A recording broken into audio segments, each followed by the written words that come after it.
Alden Richards posibleng mapanood sa TV5, at bumisita sa Itbulaga. TV5 Network at GMA Network may partnership at collaboration. Mga kapuso stars posibleng mapanood na rin sa TV5. Talaga namang umani nga ng iba't ibang mga reaksyon mula sa mga netizens, ang sinabi nga mismo ni Mr. Manny V. Pangilinan, na malaking posibilidad ng pagkakaroon ng partnership at collaboration ng TV5 sa GMA Network. Na may mga negatibong mga reaksyon.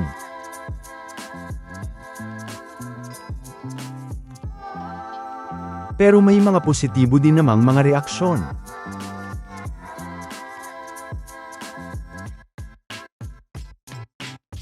Nagsimula nga yan, nang ma-interview si MVP, at matanong patungkol sa TV5 at ABS-CBN partnership noon, na ayon nga sa kanya, ay kahit nang hihinayang siya sa nangyari, ay nananatiling bukas pa rin daw ang TV5 para sa mga posibleng collaboration sa iba't ibang mga content providers, na kung saan ay nabanggit nga niya dito ang ABS-CBN at ganun na rin nga ang GMA Network.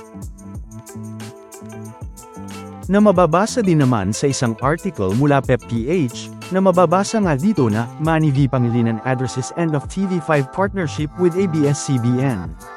MVP open to collab with content houses including ABS-CBN and GMA.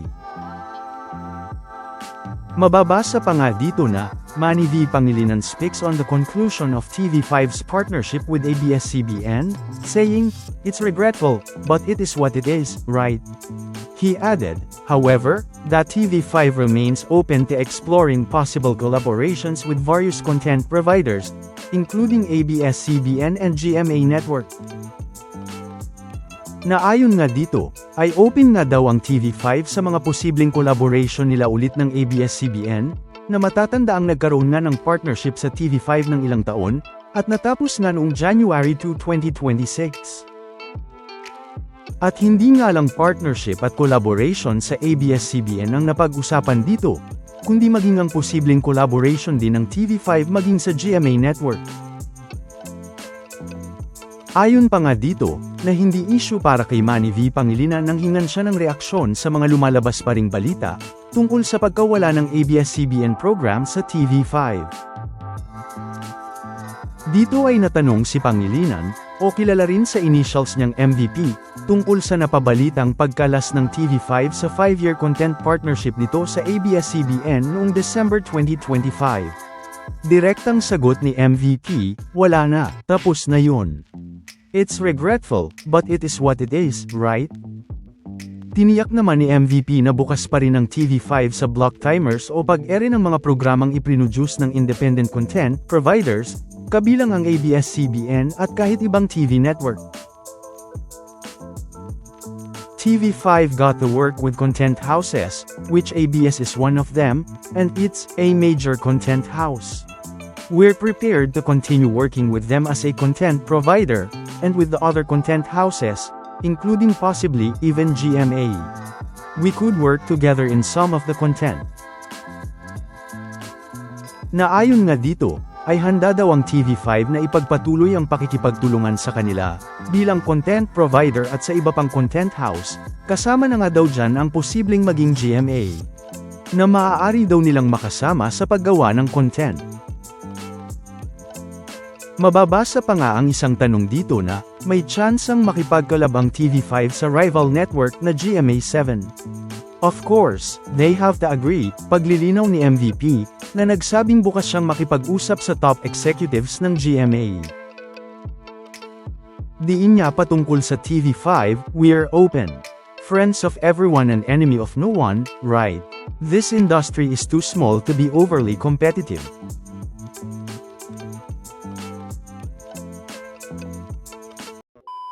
Welcome back mga ka-highlights.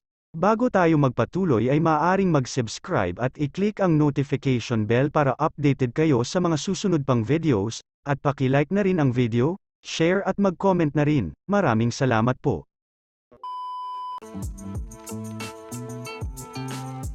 Bago pa man matapos ang taong 2025, usap-usapan na maraming mga bagong plano ang TV5 at mas palalakasin pa ito sa pamumuno ni MVP. Sa mga aabangang programa sa TV5 ngayong 2026, sabi ni MVP, marami. We've been meeting many times this past 2 weeks or so. Na kung saan ay mababasa nga dito ang napakagandang sinabi dito ni MVP, na handa nga daw silang makipag-collaboration sa lahat, sa ABS-CBN man yan o sa GMA Network, dahil kaibigan daw sila ng lahat at walang kaaway. Dagdag pa nga nito na napakaliit daw ng industriya para maging overly competitive. Kaya naman, ay kung mangyayari nga ang posibleng collaboration ulit ng ABS-CBN at TV5, at ganoon na rin sa GMA Network, ay talaga namang wala nang network war, dahil ang tatlong malaki at pangunahing channel sa bansa ay posibleng ang magtulungan sa paggawa ng isang content o isang show.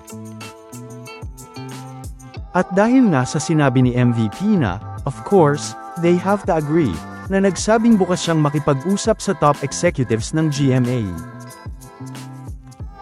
Na kung saan ay bukas nga daw siyang makipag-usap sa mga top executives ng GMA, na kung matutuloy nga ito, ay paniguradong magiging malaking pasabog nga ito ng TV5 at GMA Network. Na kahit wala pang ang formal na pag-uusap sa ngayon, ay paniguradong magiging kaabang-abang nga ito, yan nga ay kung mangyayari ang collaboration nila na ito. At syempre, kaabang-abang din nga kung anong collaboration ang posibleng gawin dito ng TV5 at GMA Network. Kaya naman, dahil nga sa posibleng mangyayaring partnership at collaboration ng TV5 at GMA7, ay may malaking ang posibilidad na may ilang mga kapuso stars ang mapanood na rin natin sa TV5, at syempre bumisita sa Itbulaga, at ganun din naman ang mga kapatid stars o mga MQAA artists na mapanood sa GMA7. Na talaga namang paniguradong magiging malaking pasabog ito. At ang isa nga sa mga kinatutuwa dito ng mga netizens, ay kapag nangyari nga ang partnership at collaboration na ito ng TV5 at GMA Network, ay may malaki nga daw na posibilidad na gumawa ng show si Alden at mapanood sa TV5, at hindi man magbalik, ay bumisita din si Alden sa Itbulaga.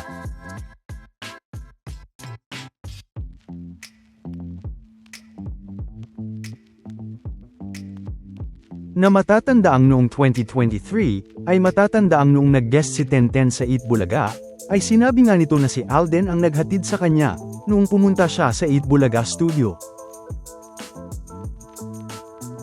Na napag-usapan na rin natin noon. At hindi nga lang si Alden ang isa sa mga napag-usapan dito ng mga netizens, kundi ganoon na rin nga ang isa pang dating Dobark ads na nasa GMA Network, na si Bitoy o si Michael B.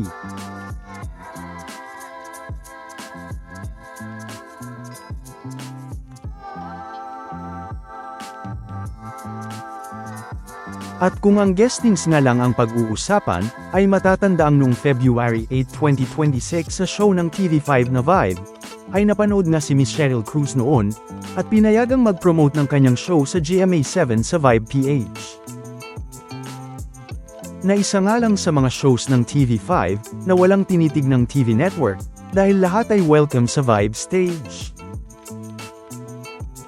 Na matatandaang napag-usapan pa nga sa Energy FM, na kahit na natapos na nga ang partnership ng TV5 at ABS-CBN, ay pinayagan nga ng ABS-CBN ang kanilang mga artists, na gumawa nga ng mga show sa TV5, o ang mga shows nga na dapat nating abangan sa TV5 ngayong taon.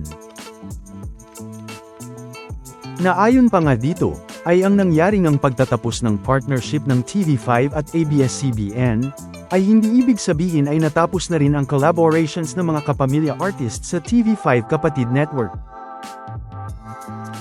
Kaya naman ay dagdag pa nga nito, ay maganda nga ito, dahil wala na nga talagang network war.